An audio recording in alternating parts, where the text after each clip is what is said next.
Hi guys, today I'm gonna show you how can you create and configure Azure Load Balancer for your web server running on Azure Cloud.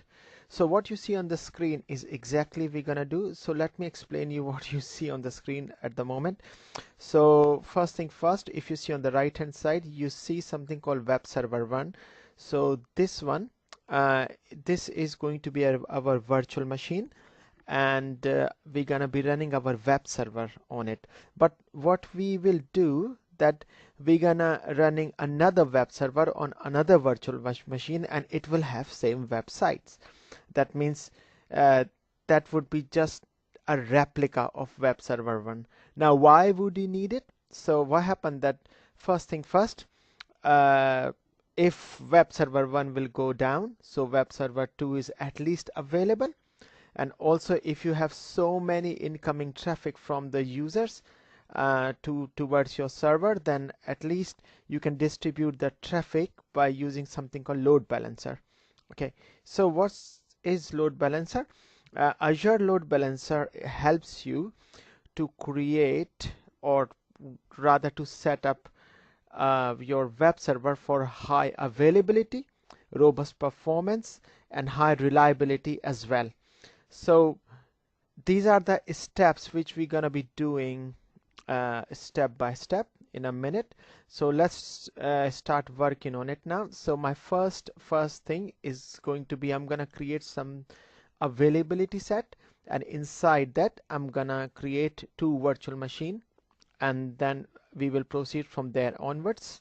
So this is my Azure portal, and the first step, as I said, availability set. So all you have to do is type availability on the search on the top, and you see something called availability sets.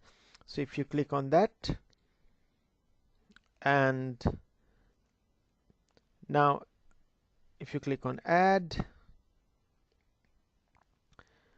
and finally we have to define a name. So I'm just gonna call it like web server availability.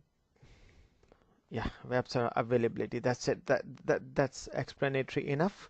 Now I will keep everything in an existing resource group which I have created earlier. If you want to keep everything separate, you can click on create new, and you can create you can type the name of new resource group. But I do have a resource group running, so I have chosen that. Both of my virtual machine will be sitting in UK South, UK South region rather. So this availability set, it would be sitting in that region as well. And yeah, everything looks fine. So I'm gonna click on create.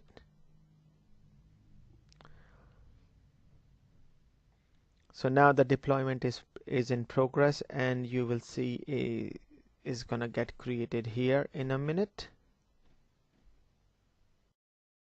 So I think the deployment has finished by now. Let me double check. Yeah, deployment succeeded. So all I have to do here is I need to refresh here. So yeah, when I click on refresh, you can see my availability set is here. Now this is just an empty set. I need to start creating virtual machines inside it. Now you can see your availability set has created, but you know guys, it's just empty. If I click on that and click on virtual machines, there are no virtual machines. So in order to put both of our virtual machines here, we need to create it first. So now the next step is that we're gonna create this one and this one. Okay, so in here, if you click on the left hand side on virtual machines, and now I can add new machines. So I can just click on add, and now I can define a name for my virtual machines. So I'm gonna call it web server 1, and UK South is fine. Now availability options, yes, we want to choose this option. We want to choose the redundancy thing inside here. So when you click on that, you will see availability set. When you click on that, this should show you the one you just created. So when you click on that, you see this box appears. Now if I click on it, yeah, This is just the one we have created and it's sitting empty at the moment. So let me click on that. Now image, I will choose a Windows Server 2012 data center, which is fine. And okay, so and Azure is it's suggesting me something, recommending me this virtual machine with this configuration, and I'm happy with it. So all I have to do at this moment is just provide an administrator uh, name. So let's see, administrator, yeah, and just provide a password.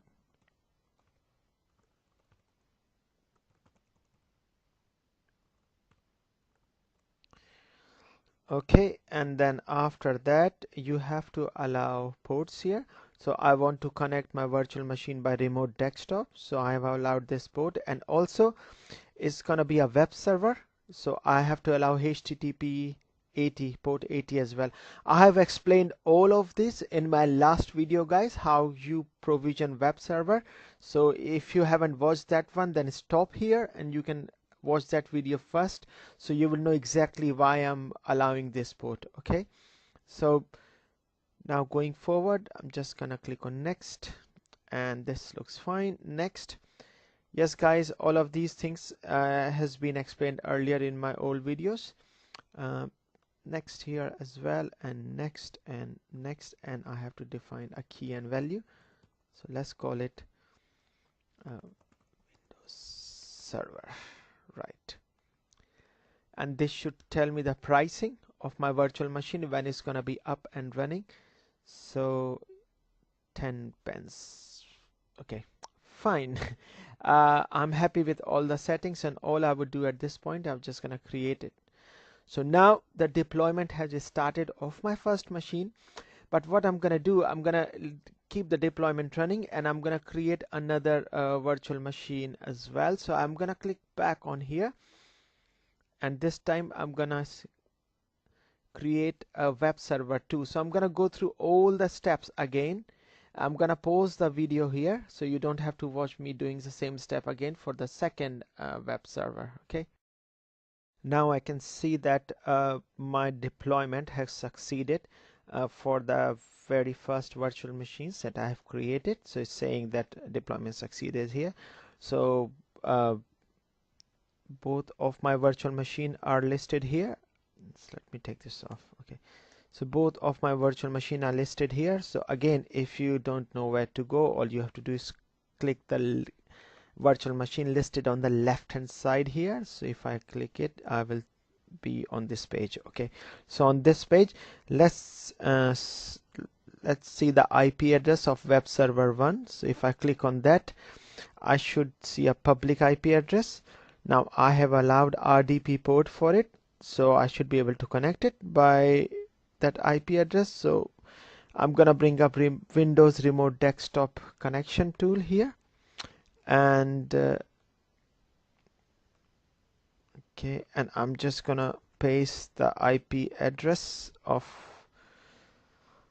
yep, this is the IP address of this virtual machine, and then I can click on connect, and it should ask me my username. Yes, so I can now tell that it is administrator 360 and password is okay, and I should be able to connect to my virtual machine. So once once I connected to my virtual machine, the only thing I would be doing is to add roles, and that has to be done through Server Manager. So I'm gonna be adding a role called Web IIS, and that will enable for general public to connect to the website which would be hosted on this VM, and hence this virtual machine will become a web server. Okay, so when whenever you get connected to a virtual machine having Windows Server 2012, you see this window. If you click on add roles and features and then click on next,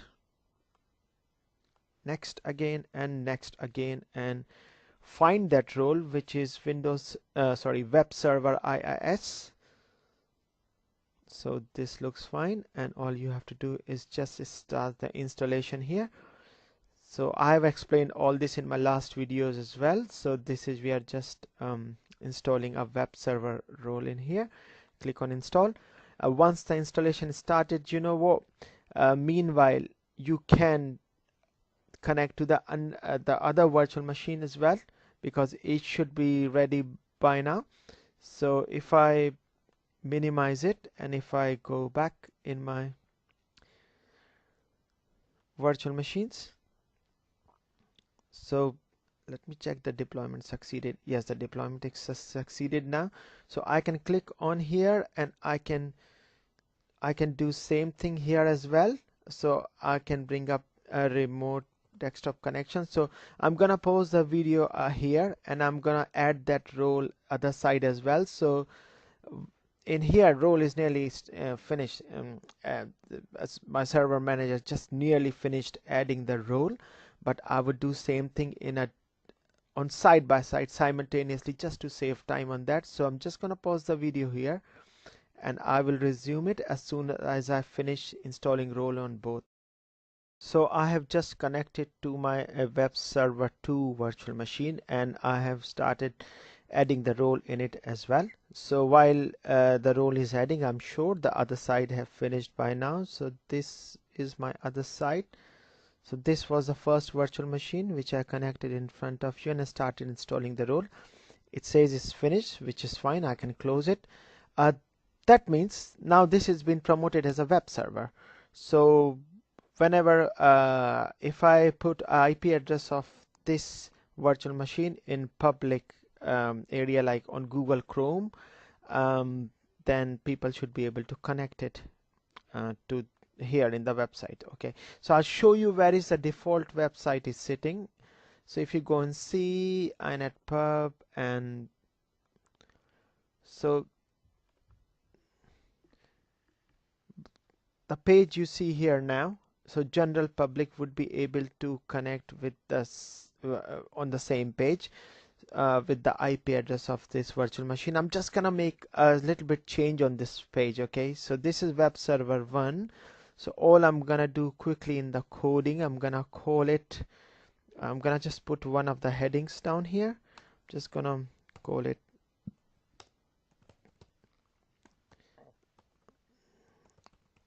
I'm just gonna call it hello. This is web server number 1. Okay, now ideally you would have similar website running in both the web server, but I want to show you the difference while we see the end product of it. Okay, so yeah, this looks fine. So let's save it. So I hit Ctrl S to save it, and then I close it, and that's it. So let me test this virtual machine on public IP address. So if I go back here on virtual machines, and that was the web server 1, and all I need to do is copy the IP address, and I can open it in my Chrome. So if I paste that IP address and I press it, here you are. So now my web server 1, and I also added this in the coding, I also added a heading, so you can see that it's working on public IP address. Good. We're gonna make sure we can do same thing with web server 2 as well. So where is my, okay, so right, so this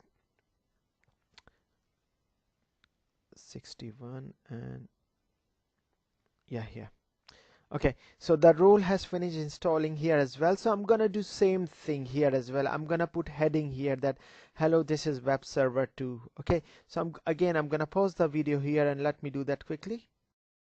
Now I have changed something in the coding of the web server 2 default website. So if I go on virtual machine and I click on web server 2 and copy the IP address and open that on a Google Chrome now. So So this is my web server number 2 running on public IP address, and this is my web server number 1 running on a public IP address. The only difference is that if you connect to web server 1, you'll see this message, and again if you connect to web server 2, you will see this message.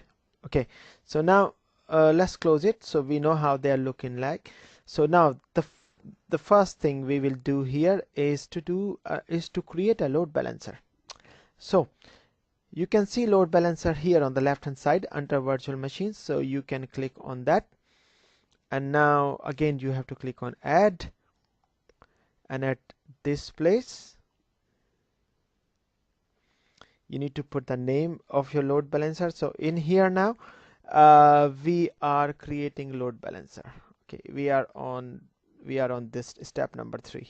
Okay, so now we are doing this. So yes, both of our web server are up running great, and now let's do something with the load balancer here. So in create load balancer, of course we need to put a name, so I'm gonna say web server LB, and it has to be public, yes. And again, okay, scroll down, and in the public IP address, make sure this is selected create new, and make sure it is static, not dynamic. If you choose dynamic, then your load balancer wouldn't have a fixed IP address here, so just keep it static. So we just want to use one IP address, IPv6.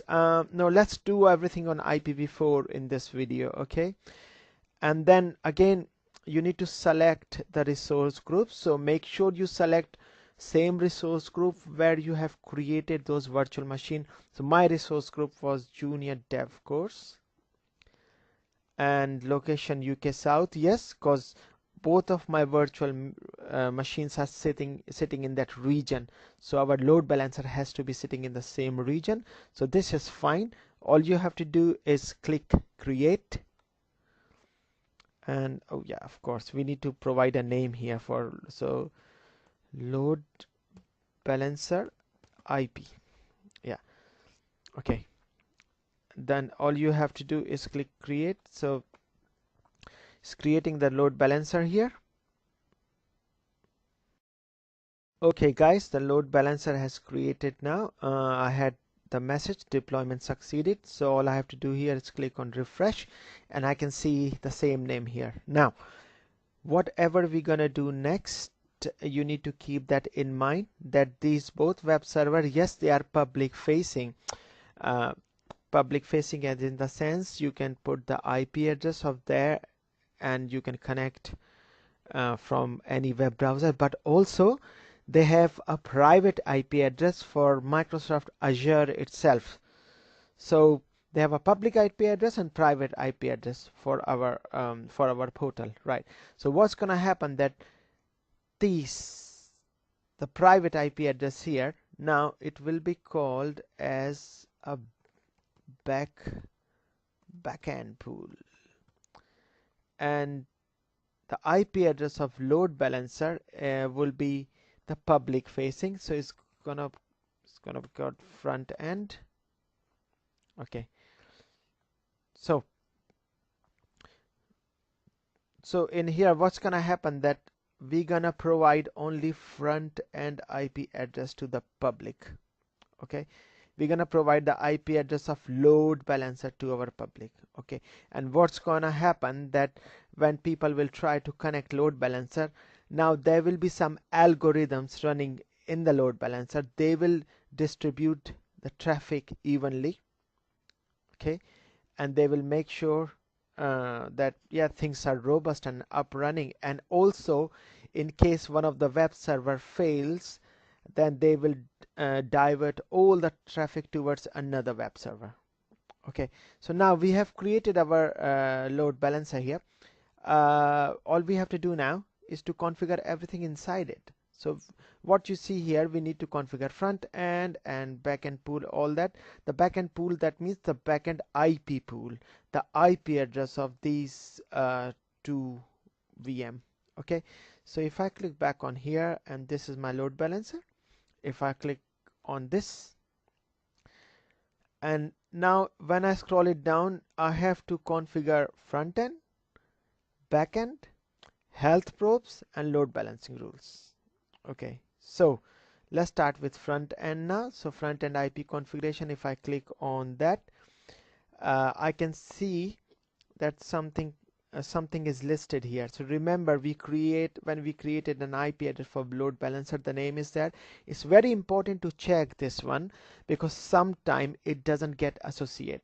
So then you have to do the mathematics and the tricks here. But at the moment it looks fine. It should be looking like that as well in your VM. If it doesn't look like that, delete your load balancer and do it again. Okay, now front end is looking fine. Let's look at the backend. So backend is empty. So in the backend, all I have to do is to add the IP address of both the virtual machines. So in here I will click add, and I'm gonna call it backend pool, and if it's associated, unassociated, so it's gonna be associated with my availability set. Okay, so when I click on here, then I can choose my availability set. Remember, I've got only one availability set running, which is called web server. This is the first ever thing what we did here. Okay, the moment I click on my availability set, it will tell me that what virtual machine I would like to add for the backend pool.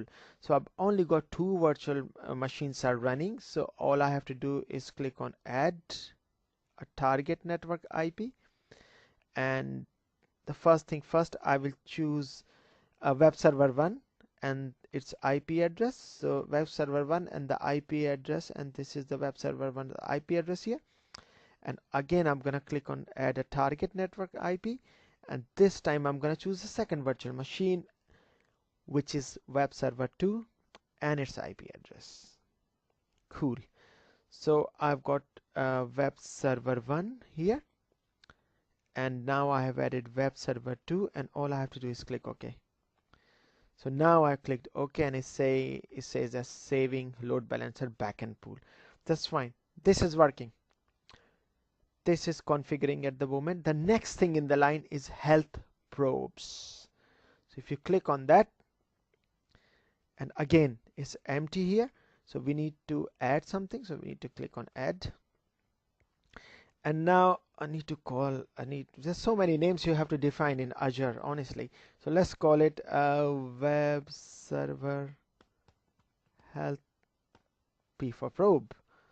Okay, it has to be running on IPv4, great. It has to be running on port 80, great. I've explained it to you all about this in my earlier videos. Okay, so all you have to do is just put a name down there, click OK, and it's gonna start creating a health probe. So it says fail to create health probe. I can look onto that later because it is still configuring the backend pool. So let's deployment succeeded, blah blah blah. Okay, so let's click on back on the health probe, and let's try to create that again. And health, let's call it health P as we call it in the last time, and I can click on OK again, and let's see what happened this time. So it is creating your health probe at this point. So now at this point your backend pool is done. That's why it should be able to create the health probes now. So we should see something here listed in a minute. Okay, I can see something listed here now. So last time when we had the error, it was because the backend pool was still getting created. Okay, cool. So now we got a health probe running, and the name is health P, and okay, good. And the last thing you have to configure is something called load balancing rule. If you click on that, again, no rule here, click on add. Another name, I know. Okay, so let's call it web server LB rule. Okay, for load balancing. Right. So I can see the front end IP of the load balancer is here, and this rule is created for this. Okay, and I can see the backend pool have 2 virtual machine. Great. Everything running on port 80, which it should be. And the last thing, when you say floating IP address, so this is especially when you are doing things with SQL. Okay, so if you are hosting some SQL in your web server, then you can choose this thing. At the moment, we don't need that. We are just testing our web server. We are testing the availability of our web server. So just click on OK here, and now this is getting created. The moment this gets created, that's it, our load balancer is up and running. And you know what, so we're gonna put the IP address, our front end IP address of load balancer on in Google Chrome in a web browser.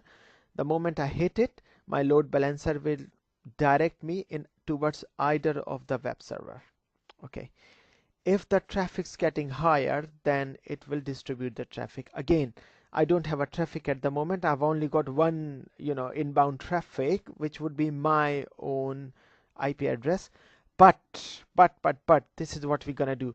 We're gonna kill this web server, and we're gonna kill this one. So when we gonna stop this web server, and then what should happen, that when I put an IP address of front end, it should direct me to this web server, another web server. Okay, so let's do this scenario. We're gonna test everything. So okay, so this is up running. So it looks like everything is running. All I need is the IP address of my load balancer. So if I click on front end IP address, this is my IP address, which is 51 51 140 45 176. So